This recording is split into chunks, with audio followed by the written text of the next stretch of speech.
আসসালামু আলাইকুম। কেমন আছেন সবাই? আল্লাহর অশেষ রহমতে ভালো আছি। যে অবস্থায় আছি আলহামদুলিল্লাহ।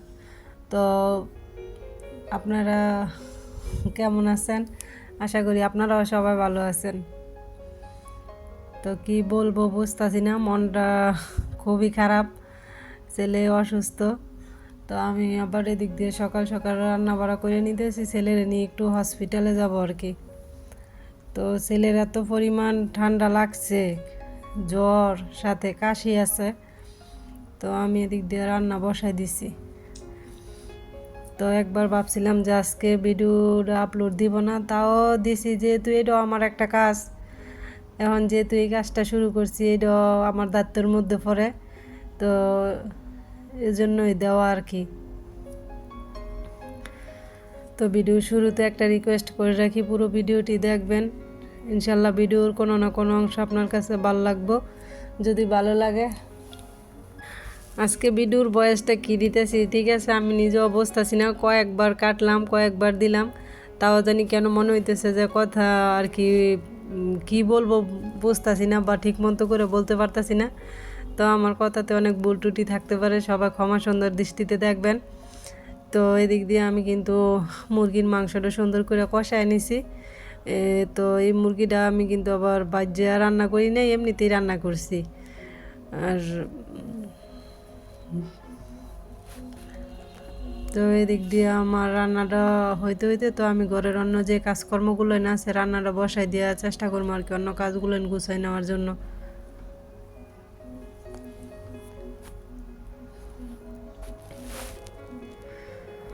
প্লিজ ভিডিওতে একটি লাইক দিয়ে ভিডিওটি কন্টিনিউ করবেন। আপনার একটি লাইক আমার ভিডিওটি আরও অনেকের কাছে পৌঁছে দিতে সাহায্য করবে। তো এদিক দিয়ে কিন্তু আমার মাংস রান্নাটা কিন্তু কমপ্লিট হয়ে গেছে। তো এখন আমি আবার ভাজি বসাবো আর কি, মিষ্টি লাউ দিয়ে ভাজি করব। তো মিষ্টি লাউয়ের ভাজিতে কোনো হলুদ মরিচ দেইনি, শুধু তেল পেঁয়াজ রসুন দিয়া তারপরে কাঁচামরিচ ফাইয়ে দিয়া এটা এই সাদা ভাজি করলাম আর কি, মরিচ ছাড়া যেটা। তো দিছি, কাঁচামরিচ দিছি। তো আমার চ্যানেলটি যারা সাবস্ক্রাইব করে নিয়েছেন তাদেরকে অসংখ্য ধন্যবাদ। আর যারা আমার চ্যানেলে আজকে নতুন, চাইলে আপনারা কিন্তু আমার চ্যানেলটা ভিজিট করতে পারেন। যদি আপনাদের কাছে এরকম লাইফস্টাইল ব্লগ ভালো লাগে, তাহলে আপনারা চ্যানেলটা সাবস্ক্রাইব করে আমার পাশে থেকে যেতে পারেন।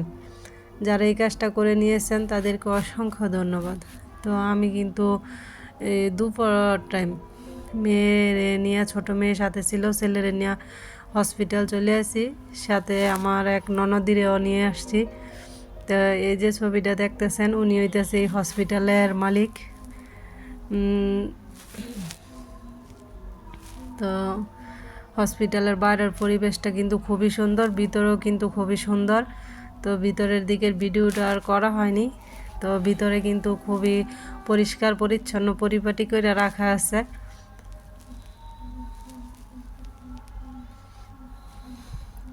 তো যাওয়ার পর আজকে নাকি শিশু বিশেষজ্ঞ ডাক্তার নাই, তো ইমার্জেন্সি যে ডাক্তার আছে ওনারই দেখাইছি। তো দেখানোর পর ওষুধ লিখে দিচ্ছে, আর বলতেছে যে লেবু, তো বলতেছে যে একটু ওরা নাকি অক্সিজেন দেওয়ার জন্য, কারণ হ্যাঁ আর কি এত ঠান্ডা কাশি, মনে হইতেছিল যে শ্বাস নিতে খুব কষ্ট হইতেছিল মনে হইতেছে। তো সেই জন্য আবার আর কি গ্যাস নেওয়া নিছি। তো এটা কিন্তু সন্ধ্যার পর আমি আবার আমার ওই যে ওই ননদটারে নিয়েই যাইতেছি বাজারে ওষুধ আনার জন্য। তো ওই টাইমে কিন্তু আমি আর ওষুধটা নিয়ে আসি নাই, তো ওষুধের জন্য যাইতেছি।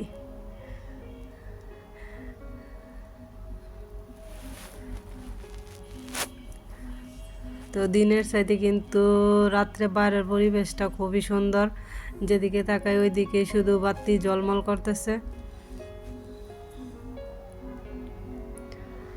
তো বাচ্চা অসুস্থ, মনটা খুবই খারাপ। আমার ছেলের জন্য সবাই দোয়া করবেন। তো যাওয়ার সময় ছোটো মেয়ে আবার বলে দিছিল বাজার থেকে আসার সময় কিছু নিয়ে আসতে। তো এদিক দিয়ে কিন্তু আমি পেঁয়াজি আর সিঙ্গারা নিয়ে আসছি। তো সবাই আমার ছেলের জন্য দোয়া করবেন, আমার ছেলেটা যাতে তাড়াতাড়ি সুস্থ হয়ে যায়। তো বাচ্চা অসুস্থ থাকলে মায়ের মনটা কিন্তু খুবই খারাপ থাকে, বাচ্চার মা যারা আছেন তারা তো জানেন। তো এই যে দিক দিয়ে কিন্তু আমি আবার কিছু তুলসী পাতা সেচে নিতেছিলাম, এটার সাথে একটু মধু মিক্স করে তারপর খাওয়াই দিব আর কি।